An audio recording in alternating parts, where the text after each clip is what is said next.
Hey guys, welcome back to The Binger. If you're a cartoon fan, you're in the right place. Our favorite animated shows have a habit of inviting celebrities in for cameos when we least expect it. Who doesn't want to see Matt Damon pop up in Arthur or Lance Bass in BoJack? It's prime television. Animators and writers did so well with these A-listers that they should win an Oscar. Let's take a look at some surprisingly spot-on celebrity cartoon appearances.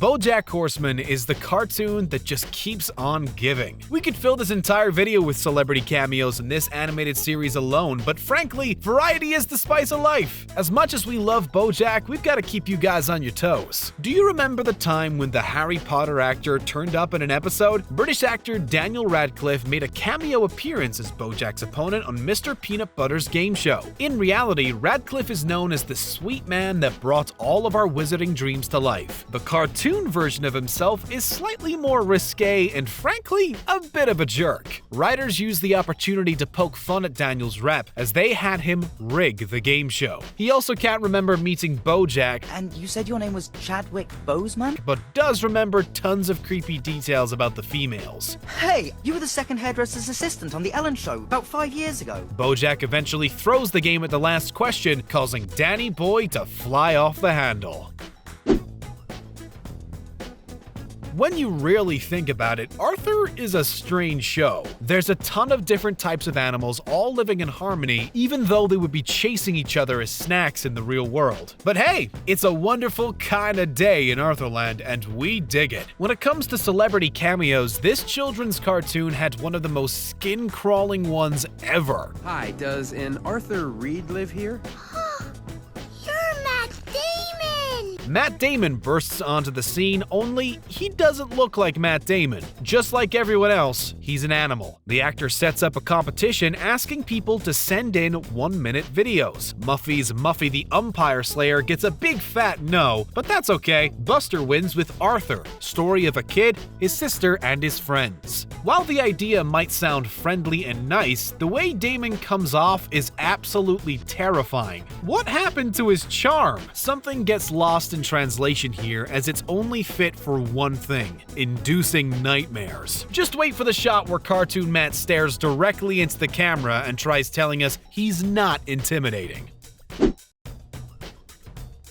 Before Leonardo DiCaprio was using his Oscar speech to tell us about global warming, there was the 45th Vice President of the United States, Al Gore. Gore is an expert on the subject and an outspoken advocate for change. He's also not one to take himself too seriously, as evidenced by his willingness to star in Futurama not once, not twice, but 3 times. His daughter Kristen was even one of the writers, so his connection to the show runs deep. Season 4's Crimes of the Hot focuses on global warming, so it's only right that Al Gore's preserved head weighs in on the discussion. Gore talks to an array of scientists about the issue, offering up a prize for the first person that solves the problem. The best part about the entire thing? It's essentially a mockery of everything the former VP is passionate about, but he did it anyway. 5 years later, Gore and his panel would be awarded the Nobel Peace Prize for raising awareness about climate change. He came out of all of it pretty good in the end.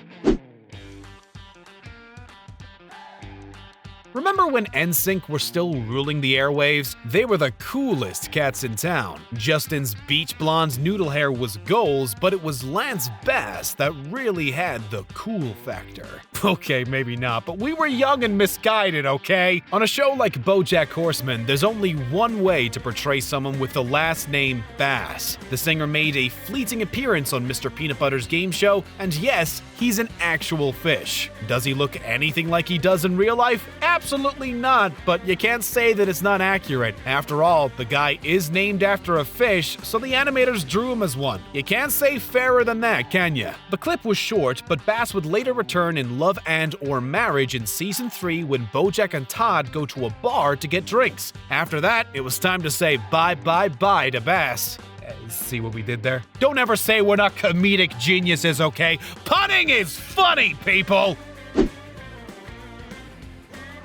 Larry King has been in the industry for so long that he's basically part of the furniture. He's spoken to everyone who is anyone, interviewing some of the most famous people in the world. You could say he's a real chatterbox. I mean, he certainly is in Gravity Falls. When the gang discovers a forgotten wax museum, it's full of all sorts of warped old icons. King is one of them. His disembodied head tries to interview a rat before it rips off his ear, and he's forced to go and chase it. How can this possibly be accurate, you ask? Sure, he's not made of wax, at least not that we know of, but he is doing what he does best. Larry King is literally a talking head. It's like the writers sat in a room, brainstormed his best-known attributes, and boiled it down to the basics. The cameo was brief, but King didn't have a chance to go all in on the rat and root out its life story. He's still irreplaceable, though. Get it? Irreplaceable? Kanye West isn't exactly known for being the best sport in the business. Just ask Taylor Swift. Trey Parker and Matt Stone couldn't have cared less about Yee's feeling when they poked fun at him. In Fish Sticks, the rapper turns up at school to talk to the kids, explaining why Kim Kardashian isn't a hobbit.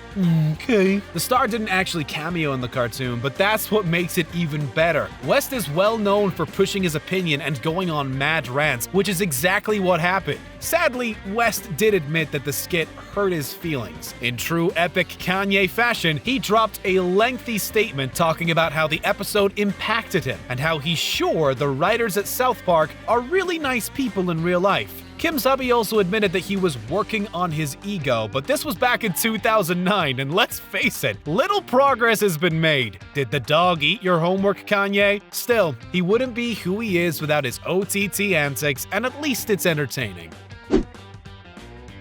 Before Justin Bieber turned into the bad boy of pop, he was the baby-faced crooner singing hits like Baby. He was harmless, not a nuisance to his neighbors, and just your average child star. Seth MacFarlane capitalized on Bieb's innocence in the best way possible for the Family Guy episode, Lois Comes Out of Her Shell. The Griffin family matriarch goes through a teeny midlife crisis as she strives to be a younger version of herself. She ends up going to one of Justin's concerts and gets a little too intimate with the singer. When Peter finds out, he marches down to the venue and breaks the two lovebirds up. The entire episode pokes fun at Bieber fever and Justin's insane ability to make females go wild. Seriously, they look like crazed animals, just look it up. It may have been slightly dramatized, but a lot of it was pretty spot on. Screaming fans, crying moms, marriages broken apart, and Justin's trademark floppy hair. Peter beats Bieber to a pulp before whisking Lois back home to continue their boring lives together. Charlie's Angels alum Lucy Liu is often recognized for her ability to play stony-faced characters. In Futurama, she takes that rep up a notch to play Lucy Liubot. Fry decides to go up against all advice and downloads the actress's personality into a blank piece of machinery. As you might expect, things don't exactly go to plan. Suddenly, there are tons of Lucy Liubots running around after they're created from a backup disc, and all hell breaks loose. When it's time for the two star-crossed lovers to part ways, the bot tells Fry, "I'll always remember you, Fry. Memory deleted." It's a great one-liner, so props to the writers for that gem. This cameo really plays up to Liu's reputation for being a stone-cold vixen. As a bonus, it also taught us what idiots can do with technology when they get a hold of it, which is something we should probably worry about in the future. Fry did a lot worse over the years, though. This was just a drop in the ocean of his supreme stupidity.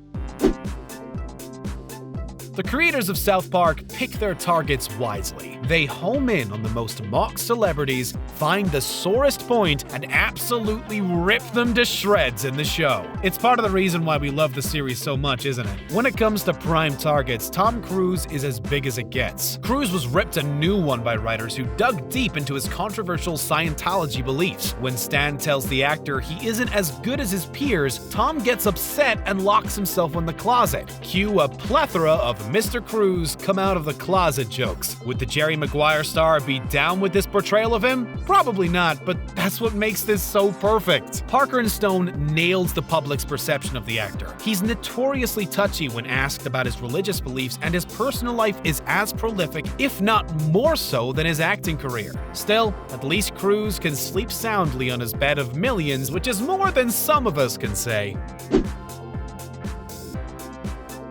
When One Direction burst onto the scene some years ago, they became an overnight sensation. The world had been hankering for a new boy band, so the British teens came along at just the right time. Harry, Louis, Neil, and Liam were up for letting themselves be ridiculed by one of the biggest shows in the world. In a throwback clip in Family Guy's Run Chris Run episode, Stewie remembers the time he went camping with the band. Cut to a scene where they're all huddled around the campfire, with Stewie telling them scary stories that would only be scary to A-listers. The mini bar only had sparkling water and not still, sees the toddler, with Louis saying, "Ah, stop.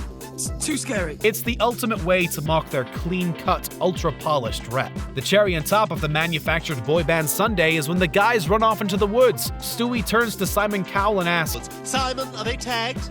They're tagged, right?" Oh, they're tagged. Here's hoping for a reunion soon so we can get more cartoon cameo gems like this. Bands like 1D are often mocked by the media for their image, so it's good to see that they can laugh with the rest of us. There you have it, folks. Which one was your favorite? We just can't get over how great South Park is at these. Let us know what you think in the comments below. Be sure to hit that subscribe button before you go so you don't miss any great content from us here at The Binger. Oh, and don't forget to give this video a big thumbs up. It'll help us sleep better at night. Until next time, thanks for watching.